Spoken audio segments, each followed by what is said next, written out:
Good morning and welcome to your Farm and Home Show. I'm Christy Shive, and this morning we're visiting with Jeannie Badgett. She's a Senior Extension Associate for Clothing, Textiles, and Household Equipment. Good morning, Jeannie.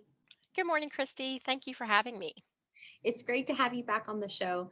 Now, Jeannie, I think we all have faced the battle between organization and decluttering. But first, can you talk about the difference between the two? Certainly, because there truly is a difference. When you think about organizing something, that's when you would arrange what you've got in a space to make it look good or where you can find things. But decluttering is when you actually remove the excess. You remove the things that you no longer want or need, and then you have less of it. You've probably heard the term maybe having it's good to have a place for everything and everything in its place. So it's a little bit easier to do that when you have less stuff. I also like to think of clutter sometimes as delayed decision making. So, why is something sitting there out on the counter? It's because you don't really know what to do with it. You don't have a place for it. So that's kind of the difference between decluttering and organizing. It definitely can be a process and kind of hard to get started. So, how would you recommend going about the process of decluttering? Mhm. Well, I'd say there's not like a hard and fast rule. There's different ways to approach it.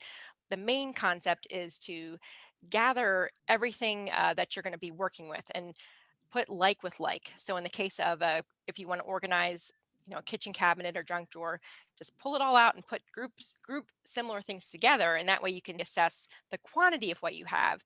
And if you've got too much, you can let some of it go, and then whatever you have left, that's where you'd want to put it back into your space, and that's where the organizing comes in.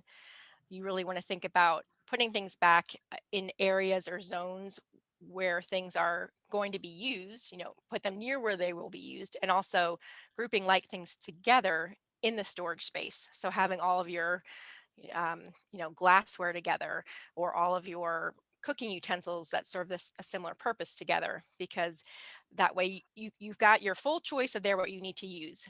Because if you can't see it and you can't reach it also, you're not going to use it. So sometimes you have to get a little bit creative. It's okay to put something up high if you've got a step stool handy that's easy to reach, and then you can get the high thing. Or if something might be hidden back behind a bigger box, maybe put a label on the front of the shelf so you know that behind that is something that you might need to access at some point.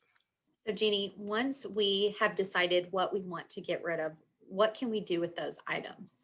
You really need to honestly assess, first of all. I mean, most people think, oh, I should donate stuff because you don't want it to go into a landfill or you feel wasteful.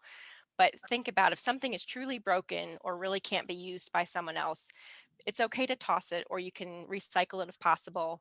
And then donating is great, but I would limit your donation location. Donate it to all one place and they can take care of it, because you just want to free your space of stuff.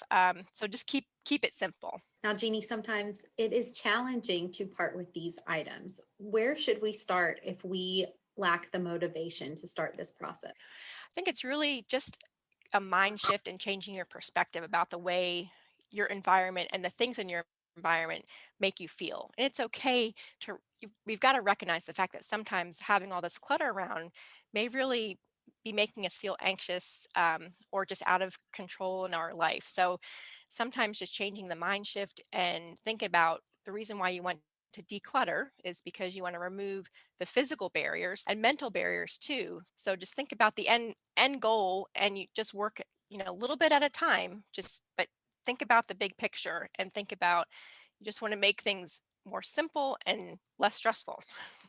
Yes, it can definitely be emotional to part with those items, but the end goal is important to remember. Now, Jeannie, do you have any suggestions on how we can maintain these tidy spaces once they are organized? Sure. So when you do, declutter and organize, when you set up systems, think about something that will be easy to maintain, that you can keep up with it. Put stuff where it will be easy to put away and access, but also leave room for changes in inventory. Many great tips, Jeannie. Thank you so much. For more tips on decluttering, be sure to contact your local extension office. Thanks for watching and have a great day.